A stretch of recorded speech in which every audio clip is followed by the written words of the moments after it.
And now we have the right scene. And I mouse slipped. I'm cracking. This is not disrespect. I'm just cracking. Okay. Okay. I guess we'll go this way. He's just gonna play a regular Sicilian type of position. Alright. A4, knight c4, I guess.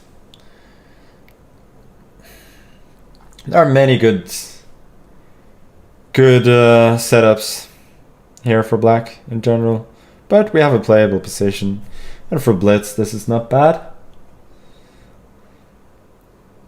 As they say in blitz, playable is viable.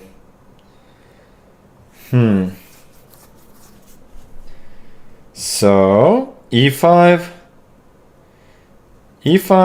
de, knight e5, knight e5, bishop a8, bishop g4, bishop f3, knight f3, knight f3. Does he have enough compensation there?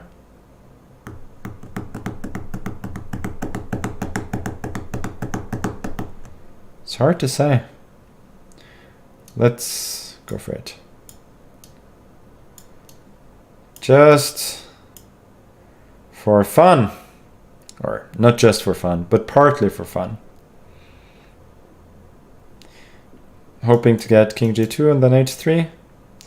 But he clearly has decent compensation here, even if he only plays sort of slowly and positionally here.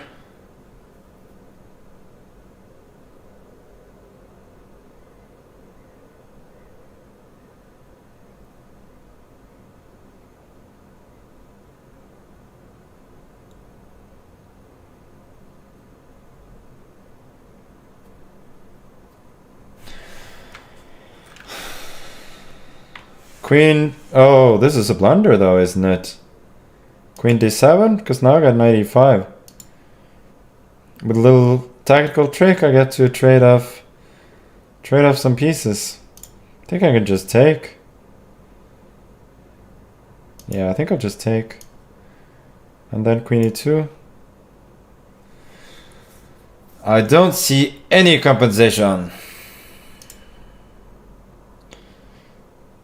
Rook f1, queen h4, 5, there, queen h5, there's h4.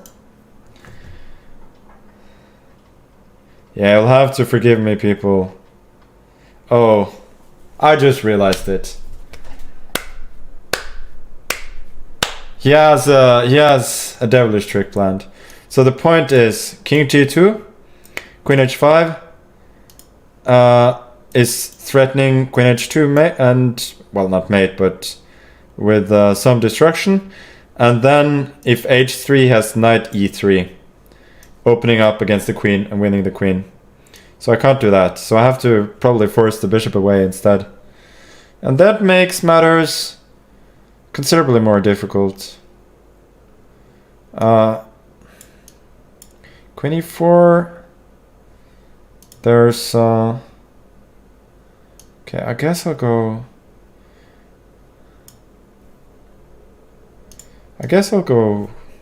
king g2 now, but this became pretty complicated.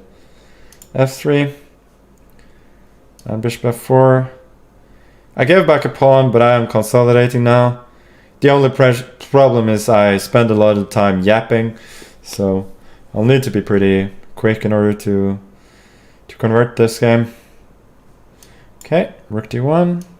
We'll take it. I'm not worried about that pass pawn. I think I will gobble it up with rook d1, if queen d7 for instance. So you should probably trade, but that ending should be fairly simple for me. So he just gives up the pawn, but yeah, I don't think he has a lot of chances here, and I still have half a minute. So I should be fine. Knight g6, probably the best way to fight. Okay. We'll need to focus here a bit. He found the right setup here to be pretty solid.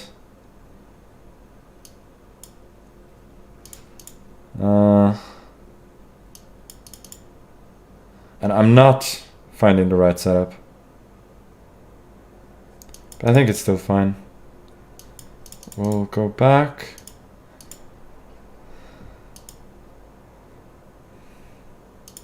I'm catching up on time though, so that's the good thing. Knight, king goes over. Knight f3 is possible, but he didn't see that. Now rook d7.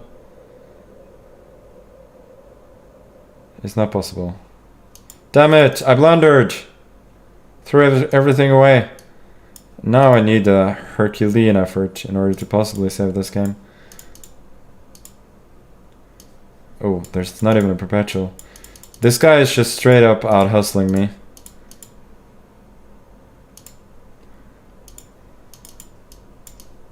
Oh, he's giving me a check. That's nasty. Ah! So annoying. Okay. I have to say though that after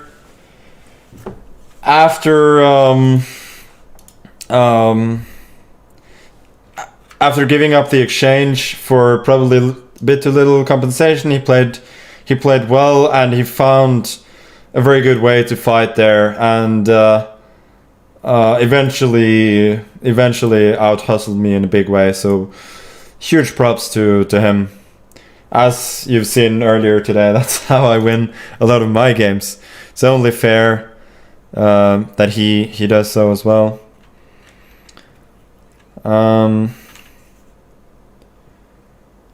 Okay, so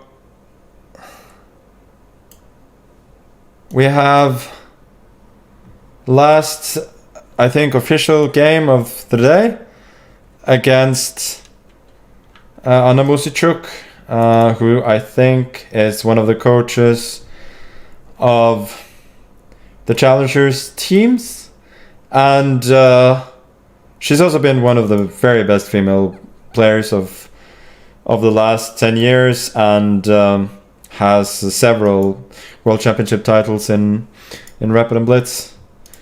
So let's get going.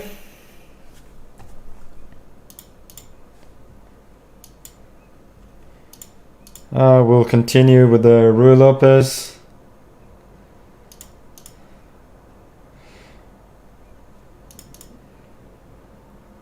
There will be a couple of unofficial games after this, so the show will not be stopped immediately, but this is the last game of the competition. But I think Team Polgar has already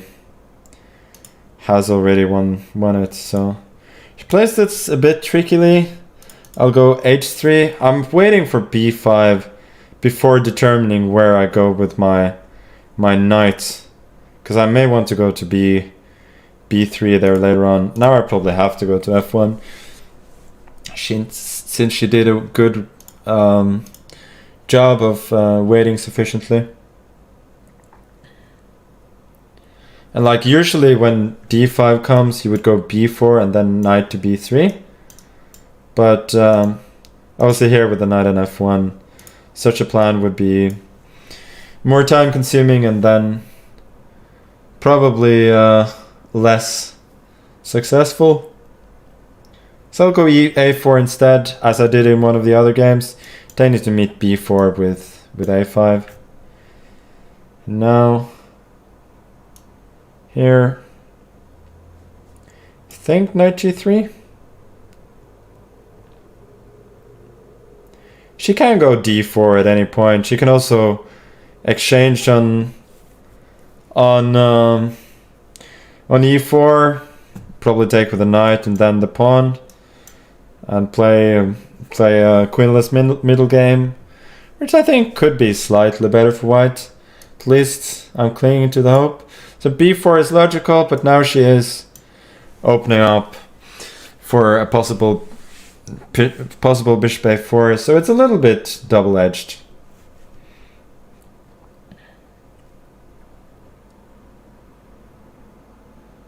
Okay, d4, let's go knight e4.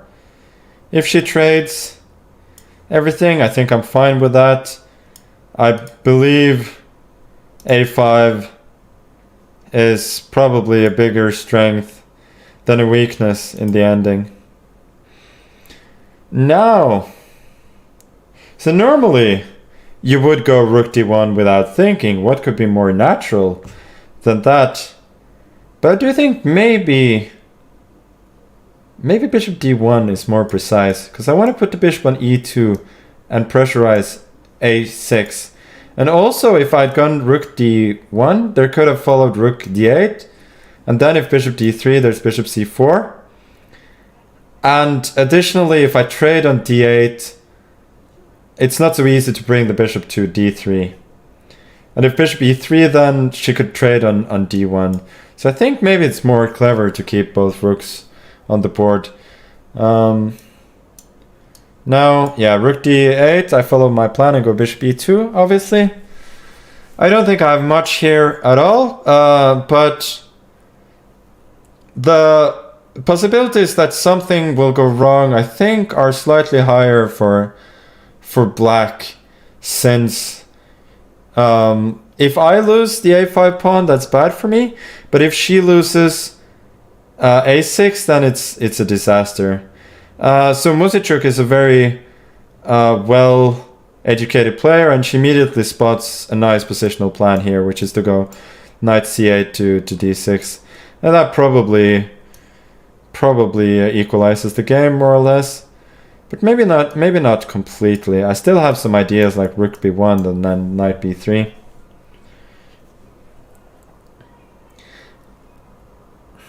I should have gone rook b1 immediately, maybe. But I can still protect c3, so it's fine.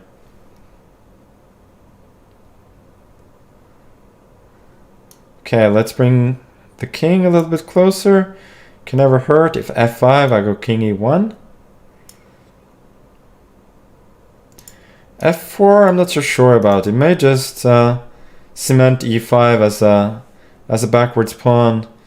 And c6 I don't like at all. I think she is overprotecting the knight on b5, but she is leaving a pretty glaring weakness on the b6 square, which I'm now using to invade. I'm sacking the pawn on c3, but I don't care about that since I want to invade. Now rook d7, I should be winning.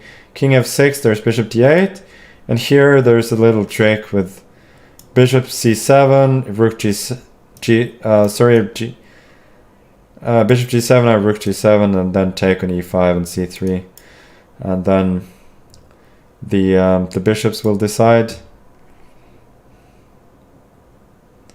As I talked about on another stream, bishops on adjacent diagonals are very strong because they cover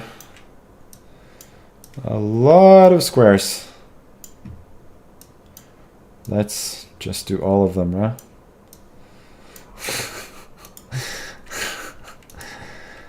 And this one, this. Okay, sure. Okay, so to finish up, today we will have 2 games against, I think,